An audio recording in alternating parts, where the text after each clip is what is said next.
And joining us now to talk about that and the protests going on in Richmond State, Senator, Democrat from Richmond and Petersburg, Joe Morrissey. Hey, Joe, great to have you, man.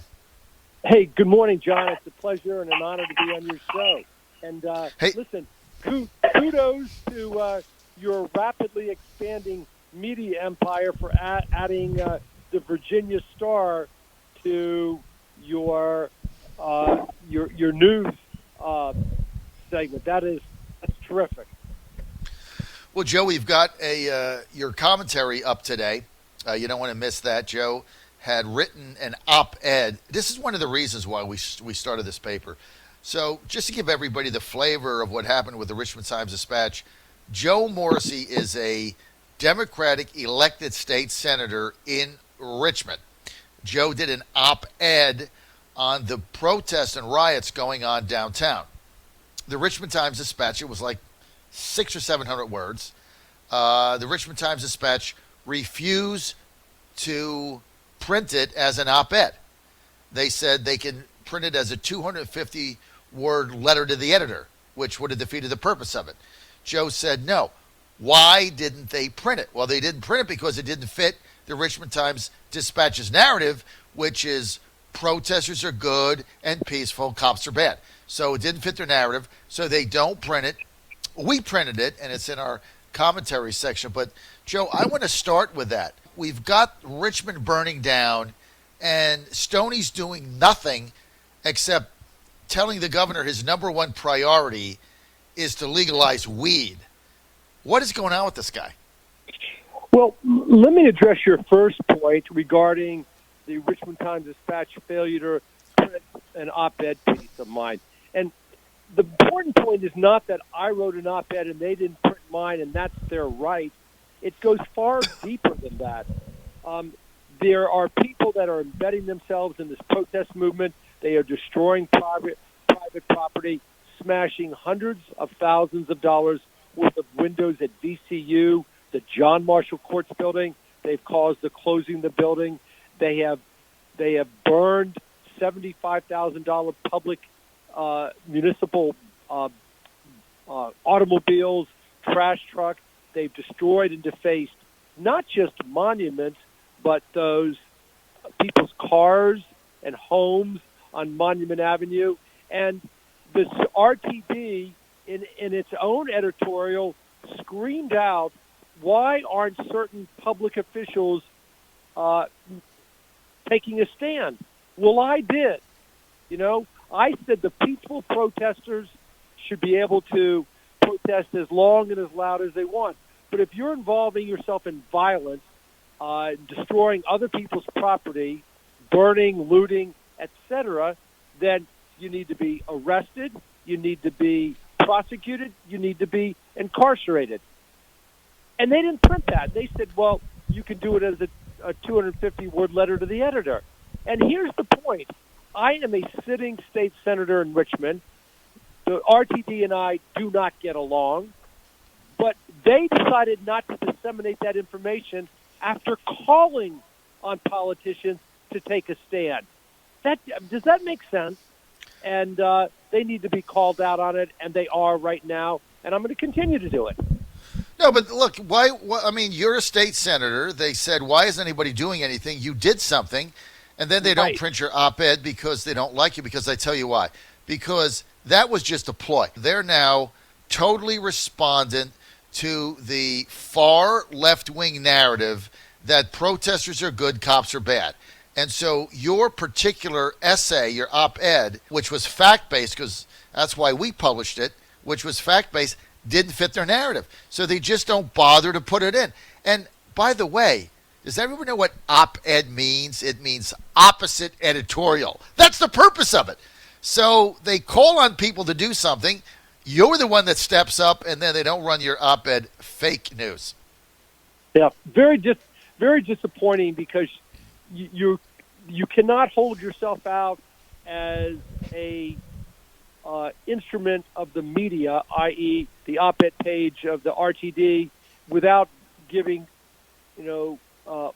both sides. And they did that. It was disingenuous. It was wrong, and they should they should feel some shame in not doing that.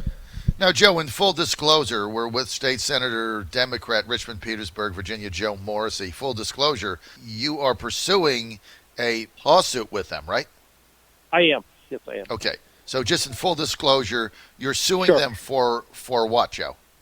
I'm suing them for defamation associated with the 2016 mayoral race.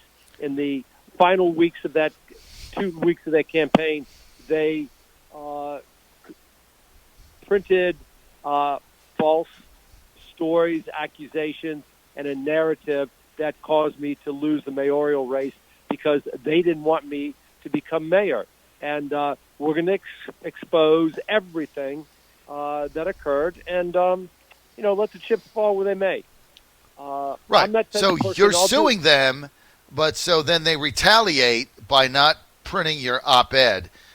It's like, okay, that's a legal issue that they got to deal with. Put your big boy pants on, and you still have to carry the op-ed to the state senator representing the city that's burning down that you supposedly represent. Unbelievable, Joe. You're spot on with that, as always.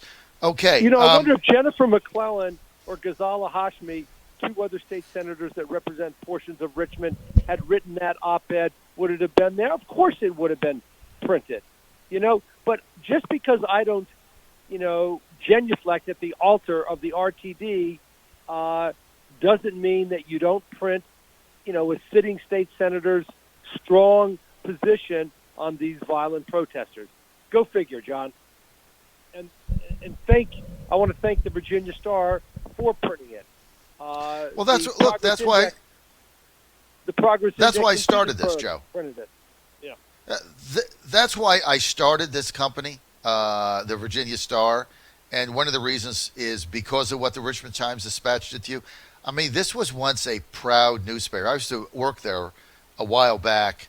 It was a proud publication, and the company that owned it, they also owned, I think, the Tampa Tribune at the time. But they did really great coverage, and now it's changed hands several times. It's gone into different owners. Now I think Lee Enterprises owns it, and now the whole newsroom has gone whack left. They have a narrative. They stick to that, and it's a shame. Really is. But look, now they got competition. Is that newspaper, John, is that the old Evening Star that I used to deliver in Fairfax County? Yeah. Wow. Yeah. Yeah, it was in the morning it was the Washington Post, and then the evening news was the Evening Star.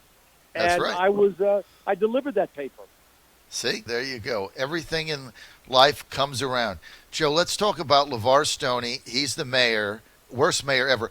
By the way, I figured it out. I figured out what LeVar Stoney's educational agenda is. Sidebar. LeVar Stoney ran for mayor in 2016, and he said he was going to be the education mayor. I thought that was pretty neat. I'm for education. At the time, Richmond had a 20% dropout rate. People not graduating from high school. 1 out of every 5 persons dropping out. One of the worst in the country. Stoney said this is unacceptable. I'm going to be the education mayor. I'm going to change that. 4 years later, what has he done? The dropout rate is up to 30%. So it had a 200% increase since he's been there. Nice job, LeVar. Good thing about your being the education mayor. Not. Now, I figured out what his plan is. To just shut down schools in perpetuity, have no education in Richmond. Therefore, if nobody's going to school, nobody can drop out. What a brilliant plan, don't you think? Well, let me tell you, the Stoney did claim he was going to be the education mayor, and the data and facts support that he's anything but. But on a very, very serious note, John, consider the following. All of those children in Richmond that are now going to have to learn virtual? No. 2 things. Many of their parents have to work to put food on the table. They're not supervising the children at the kitchen table because they're out working.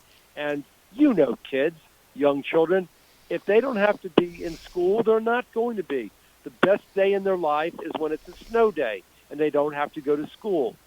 The children have been out of school since February 1. Now they're, at the earliest, they're not going back until January of 2021. At the earliest. That is 1 year of education that has been lost and is not going to be able to be recaptured. It is extremely significant, and our education in Richmond has only gotten worse. There are a number of candidates that are running for mayor, and to some degree that helps Stoney. Why, folks? Because the people that would vote against Stoney now have to distribute their anti-Stoney vote among 4 other candidates, thereby allowing him to squeak in and get reelected with, 35, 40%. Well, you got to get to a runoff. I mean, the way Richmond works, I just know this because of your campaign last time. If somebody wins 5 of the 9 yes. wards, they're elected. If they only win 4 of the 9, or nobody wins 5, it goes to a runoff. If it's a Kim Gray Stoney runoff, Kim Gray wins. If it's a Stoney runoff with any of the other candidates, they win. But if Stoney gets 5 because, the anti-Stoney vote is split up, he's going to get reelected mayor, and he's a complete catastrophe. But here's what he's done in the midst of our city burning down. Yeah.